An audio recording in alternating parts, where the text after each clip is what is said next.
როგორც მოსალოდნელი იყო, ამერიკის ახლად არჩეულ პრეზიდენტს დონალდ ტრამპს რუსეთ-უკრაინის ომზე მეტად სულ სხვა საკითხები ადარდებს. მათ შორის უპირატესობა ენიჭება, რა თქმა უნდა, შიდა ეროვნულ უსაფრთხოებას. ერთი მხრივ ეს მოსალოდნელიც იყო, იმიტომ რომ ჯერ კიდევ მაშინ, როდესაც ტრამპი პრეზიდენტი გახდებოდა და ჩვენ ვიდეოებს ვდებდით, ადამიანები კომენტარებში წერდნენ, რომ შესაძლოა ტრამპი იმას, რასაც ამბობს საარჩევნო რალიზე, აბსოლუტურად სხვა რაღაცები გააკეთოს და თქვას, მაშინ, როდესაც ის გახდებოდა ქვეყნის პრეზიდენტი. 2025 წლის დასაწყისი ამის იდეალური დემონსტრირება გამოდგა. ზოგადად, ტრამპისგან ხმამაღალი და უცნაური განცხადებები არ გვიკვირს და ეს წელი ზუსტად მის სტილში დაიწყო. ჯერ იყო და კანადაზე თქვა, რომ ამერიკის 51 შტატია და ის უნდა იყოს შეერთებული შტატების კონტროლქვეშ, ხოლო უკვე ყოფილ პრემიერს ჯასტინ ტრუდოს ამერიკის 51 შტატის გუბერნატორი უწოდა. ამ ავანტიურაში აყვა ილონ მასკიც. მასკი გამოეხმაურა ჯასტინ ტრუდოს პოსტ სოციალურ ქსელ X-ზე. ტრუდო ამბობდა, რომ კანადა არასდროს გახდებოდა ამერიკის შტატი, რაზეც მასკმა უპასუხა. გოგონავ, შენ აღარ ხარ კანადის გუბერნატორი, ასე რომ არ აქვს მნიშვნელობა რას ლაპარაკობ. კანადის შემდეგ ტრამპის სამბიზნე პანამის არხი აღმოჩნდა. ეს არხი ერთ დროს ამერიკელებმა ააშენეს, თუმცა ახალი პრეზიდენტის თქმით, ამჟამად ის ჩინური გავლენების ქვეშ იმყოფება და ჩინეთს უფრო ეკუთვნის, ვიდრე პანამას ან მით უმეტეს ამერიკას. შესაბამისად, დრო მოდის ამერიკამ ეს არხი დაიბრუნოს. თუ კანადასა და პანამაზე ტრამპის არაპროგნოზირებადი დამოკიდებულებები შეიძლება უმრობასაც მივაწეროთ, აი მსოფლიოში ყველაზე დიდი კუნძულის გრენლანდიის მისაკუთრება ამერიკის მიერ, რომელსაც ასევე ტრამპი აჟღერებს, სულ უფრო სერიოზული ხდება. ამის შესახებ დონალდი საკმაოდ პირდაპირ და მკაფიოდ აცხადებს. თავდაპირველად ტრამპმა თქვა, რომ გრენლანდიის ყიდვა სურს, ხოლო შემდეგ უკვე სამხედრო ძალის გამოყენებაც არ გამორიცხა. სტრატეგიულად ის საინტერესოა და ჩვენ დაინტერესებულები ვიქნებით, თუმცა დანიელებს უნდა ვესაუბროთ, ამბობდა ტრამპი. შემდეგ გრენლანდიის მოსახლეობას შობა მიულოცა და თქვა, რომ ამერიკას ის ეროვნული უსაფრთხოებისთვის სჭირდება. რომ ამერიკას სურს გრენლანდიაში ყოფნა და იქნება კიდეც. მოდით დავიწყოთ ყველაზე მარტივით, რომ ამ საკითხში სრულად გავერკვიოთ. გრენლანდია არის მსოფლიოში ყველაზე დიდი კუნძული, რომელიც მდებარეობს კანადის აღმოსავლეთით და ისლანდიის დასავლეთით. რომ გავიაზროთ მისი ფართობი, საფრანგეთზე დაახლოებით 4-ჯერ დიდი ტერიტორიაა. თუმცა, ჩვენს ქუთაისზე 2-ჯერ ნაკლები მოსახლეობა ცხოვრობს, დაახლოებით 60,000-მდე ადამიანი. ამჟამად ის დანიის მფლობელობაში შედის და ფართო ავტონომია აქვს. საკუთარი პრემიერ-მინისტრი და პარლამენტი ყავთ. 2009 წელს მიიღეს საინტერესო კანონი, რომლის მიხედვით გრენლანდია არის თვითმმართველი სუბიექტი, რომელსაც აქვს უფლება ჰქონდეს დამოუკიდებლობისკენ სწრაფვა. მაგრამ ნახეთ აქ პრობლემა რაში მდგომარეობს. გრენლანდიის ბიუჯეტი დამოკიდებული არის დანიაზე, ანუ დანია უხდის საკმაოდ მსხვილ სუბსიდიებს. უხეში მაგალითი რომ მოვიყვანოთ, როგორც ოკუპირებული აფხაზეთი არის დამოკიდებული რუსეთზე და რუსეთი უსებს მათ ბიუჯეტს, იგივე პრინციპით დანია ეხმარება გრენლანდიას. ამიტომ ასე ერთი ხელის მოსმით უარი თქვა ამხელა ფინანსებზე, საკმაოდ რისკით შემცველი ნაბიჯი არის. აღსანიშნავია, რომ ტრამპი არ არის პირველი ამერიკელი ლიდერი, ვინც გრენლანდიის შეძენით არის დაინტერესებული. ჯერ კიდევ 1946 წელს ამერიკის პრეზიდენტი ჰარი ტრუმენი დანიას $100 მილიონ სთავაზობდა გრენლანდიის სანაცვლოდ. ტრუმანის ინტერესი იმაში მდგომარეობდა, რომ საჭირო იყო ამერიკასა და საბჭოთა კავშირს შორის ამერიკის მიერ კონტროლირებადი სივრცე ყოფილიყო უზარმაზარი გრენლანდია, სადაც ამერიკელებს სამხედრო აეროდრომი ჰქონდათ. ეს იდეალური გამოსავალი ჩანდა. მაშინ ამ ბაზის შენარჩუნების თითქმის ერთადერთი გზა გრენლანდიის ამერიკის შემადგენლობაში შესვლა იყო, მაგრამ მომავალში შეიქმნა ნატო, დანია ალიანსის წევრი გახდა და შესაბამისად ამერიკამ შეინარჩუნა აეროდრომიც. გასაგები არის ამერიკას რაში სჭირდებოდა გერმანია მეორე მსოფლიო ომის დროს და შემდეგ პერიოდში, მაგრამ რა ხდება ახლა, ანუ ჩვენს რეალობაში. მეგობრებო, როცა თქვენ ამ ვიდეოს უყურებთ, უпростоრად სანამ თქვენ ამ ვიდეოს უყურებთ და მე ამ ყველაფერზე გიყვებით, ზუსტად ამ მომენტში მიმდინარეობს უზარმაზარი რბოლა სამყაროს ერთი შეხედვით მიუწვდომელ რეგიონში, არქტიკაში. თუ დასავლურ მედიას დაუჯერებთ, მათ შორის პოლიტიკოს, ამ რბოლაში ამ ეტაპზე ლიდერობს რუსეთი და შემდეგ მოდის საერთოდ არაარქტიკული სახელმწიფო ჩინეთის სახით. ამიტომ ჩვენი შემდეგი დიდი ეპიზოდის თემა იქნება არქტიკა და რა ხდება იქ. შესაბამისად, გრენლანდიის მისაკუთრება ამერიკის მიერ პირდაპირ კავშირში არის ამ დიდ რბოლასთან.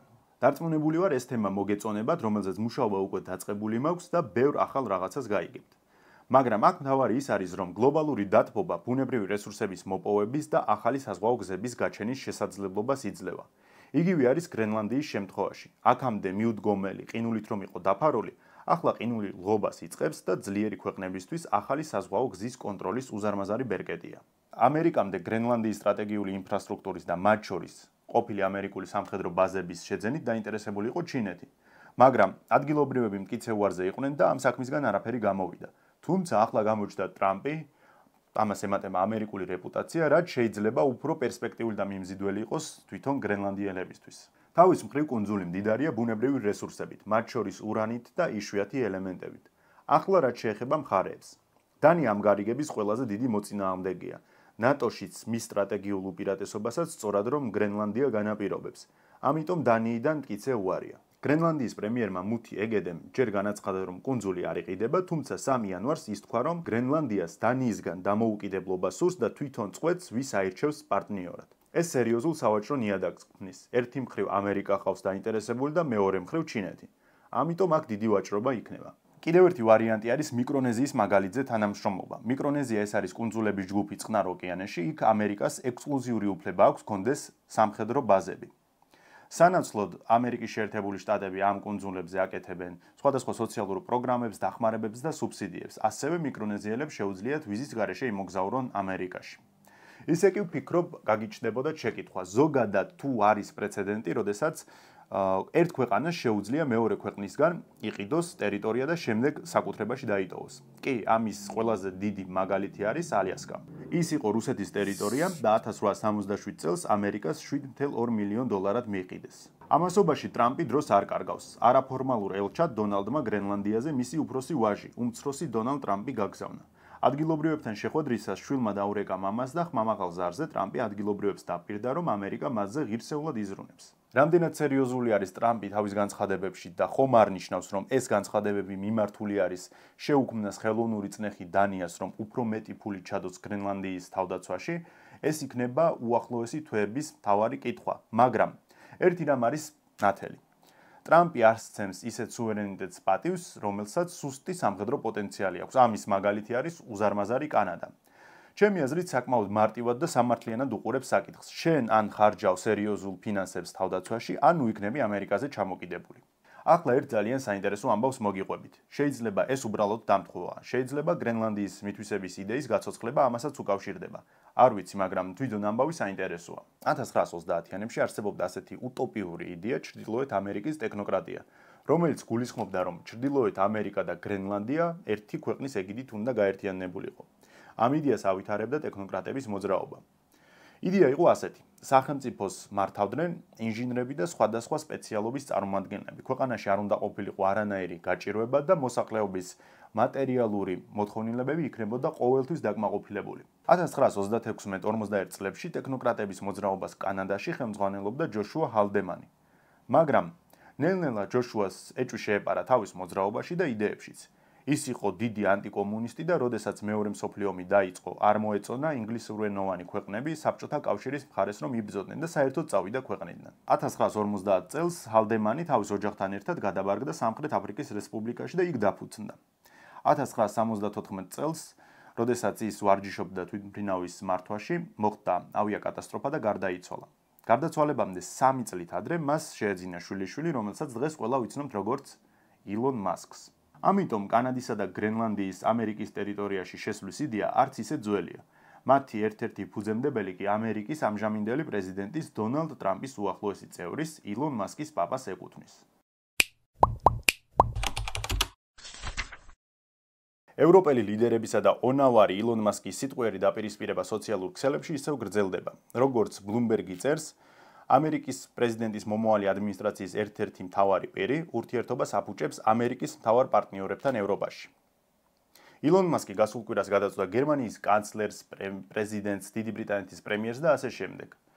ევროპელი ლიდერები კი აცხადებენ, რომ მსოფლიოში ყველაზე მდიდარი ადამიანი სხვა ქვეყნების შიდა საქმეებში ერევა. ნაცნობი ამბავია, ხომ?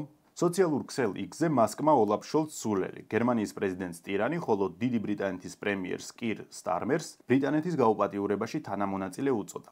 საიდან დაიწყო ამბავი? ილონ მასკმა გერმანული მემარჯვენე პარტიის ალტერნატივა გერმანიისთვის მხარდაჭერა ღიად გამოხატა. მან X-ზე დაწერა, რომ მხოლოდ ალტერნატივა გერმანიისთვის შეუძლია გერმანიის გადარჩენა. 3 იანვარს კი პარტიის ერთ-ერთ ლიდერთან, ალისა ვაიდელთან ჰქონდა პირდაპირი ტრანსლაცია, სადაც გერმანიის პოლიტიკა გააკრიტიკეს, ძირითადად მიგრანტების გადასახადებისა და ენერგეტიკის საკითხებში. ამ ყველაფერზე შოლცს რეაქცია ჰქონდა და თქვა, რომ შესაძლოა გერმანიის შიდა საქმეებში ჩარევას ჰქონდეს ადგილი. თავის საახალწლო მიმართვაში კი ხაზი გაუსვა, რომ გერმანიის არჩევნები უნდა გადაწყვიტონ ადგილობრივებმა და არა სოციალების მფლობელებმა. ასევე ადამიანებს მოუწოდა, რომ ყურადღება არ მიაქციონ მასკის პროვოკაციებს. ნუ აჭმევთ ტროლს. ასეთი შედარება გააკეთა კანცლერმა. ახლა რაც შეეხება დიდ ბრიტანეთს და რა გაუპატიურებაზეა საუბარი.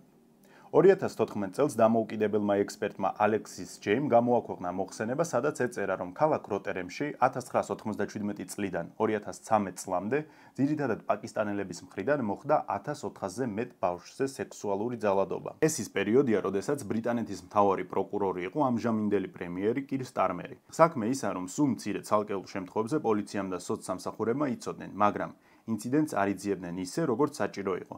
ზოგი ექსპერტი ვარაუდობს, რომ მაგალითად სტარმერი გულგრილად ეკიდებოდა აღნიშნულს, იმიტომ რომ ისლამოფობის იარლიყის ეშინოდა. პრემიერი ამ ბრალდებებს უარყოფს. მასკის ეს სიტყვები, რომ სტარმერი ბრიტანეთის გაუპატიურების თანამონაწილეა, უშუალოდ ეს თემა ოპოზიციამ აიტაცა. მას მხარი აუღა მედიამაც. კონსერვატიული პარტიის ლიდერმა კემი ბადენოკმა მმართველ პარტიას ეროვნული გამოძიების ჩატარებისკენ მოუწოდა. მაგრამ თავის მხრივ ლეიბორისტებმა სწორად უპასუხეს. 14 წელი იყავით ხელისუფლებაში და მაშინ გამოგეძიათ რაღა ახლა გაგახსენდათო. რაც ლოგიკურია. Financial Times-ი წერს, რომ მასკი თავის მხარდამჭერებთან ერთად კիր სტარმერის პრემიერ-მინისტრობის თანამდებობიდან გადაყენებას არჩევნებამდე გეგმავს. ცნობისთვის არჩევნები არაუგვიანეს 2029 წლის 15 აგვისტომდე უნდა ჩატარდეს. თავდაპირველად მასკი ფიქრობდა, რომ მხარს დაუჭერდა მემარჯვენე იდეოლოგიის Reform UK-ის ლიდერს ნაიჯელ ფარაჯაის, მაგრამ როგორც კი მასთან გაისაუბრა, განაცხადა, რომ პარტიას ახალი ლიდერი სჭირდება და შეამცირა თავისი მხარდაჭერა. კალიფორნიაში, ლოს-ანჯელესში ბოლო პერიოდის ერთ-ერთი ყველაზე დამანგრეველი ხანძარია. ლამაზი და ბევრისთვის საოცნებო ქალაქიდან ყოველდღე ვრცელდება აპოკალიფსური კადრები. განადგურებულია 10,000-ზე მეტი შენობა ნაგებობა. ვიდეოს ჩაწერის მომენტში ოფიციალურად ცნობილია, რომ ხანძრის შედეგად დაღუპულია 10 ადამიანი. ათობით მოქალაქე არის დაშავებული. 180,000-ზე მეტ მოსახლეზე კი ევაკუაციის განკარგულებაა გაცემული. დაიწვა არაერთი ცნობილი ადამიანის სახლი, მათ შორის ჰოლივუდის ვარსკვლავების.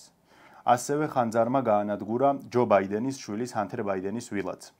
სინოპტიკოსები ვარაუდობენ, რომ იქნება ქარების გაძლიერება, რაც ხანძრების ჩაქრობას კიდევ უფრო გაართულებს. ხანძრის რამდენიმე კერა თავდაპირველად 7 იანვარს გაჩნდა. ოფიციალურად ამ დროისთვის უცნობია, რამ გამოიწვია ხანძარი. გამოძიება მუშაობს სხვადასხვა ვერსიებზე, მათ შორის ხანძრის განზრახ გაჩენის ვერსიაზეც. არაოფიციალურად მედიაში არაერთ მიზეზს ამოვიკითხავთ, თუმცა უმეტესობა ჭორის დონეზეა, ამიტომ სჯობს დაველოდოთ გამოძიების დასკვნებს. ზოგიერთ ექსპერტს თუ დაუჯერებთ, ხანძარი კლიმატის ცვლილებასა და ამ მხარეში ჰაერის მაღალ ტემპერატურას უკავშირდება. ოქტომბრის შემდეგ კალიფორნიაში არის სანტა ანას ქარები, რამაც შექმნა პირობები ტყის ხანძრების გაჩენისთვის. 10 იანვარს პოლიციამ დააკავა ადამიანი, რომელიც ცდილობდა ხანძრის ხელოვნურად გაჩენას. ამჟამად მასშტაბური ხანძრის 5 კერა ფიქსირდება. ამ ტრაგედიამ ბევრი კითხვა გააჩინა, მათ შორის რამდენად მზად იყვნენ ხანძრისთვის, რამდენად ჰქონდა შესაბამისი რეაგირება სახანძრო სამაშველო სამსახურს, აქვს თუ არა საკმარისი რაოდენობით წყალი კალიფორნიას და ასე შემდეგ.